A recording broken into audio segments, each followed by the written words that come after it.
nakwambia leo, rudi kwa Bwana.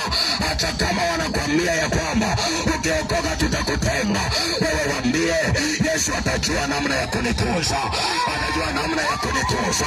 Wewe rudi kwa Bwana. Hata kama wanakwambia ya kwamba kwa Yesu hakuna faida, nakwambia Petro alisema ya kwamba tumeacha kuvua samaki, unasema tukufuate wewe, tutapata nini? Akasema, mwanangu Petro, utapata mara 100 duniani na uzima wa milele.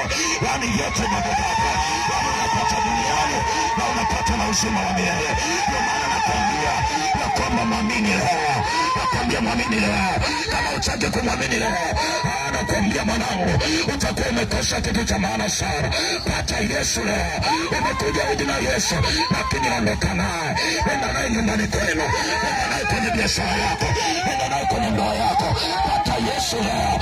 Yesu simwache, ondoka naye. Ule Yesu aliye hai, nasema ondoka naye. Sema amina. Haleluya, haleluya. Sema amina nzuri Yesu.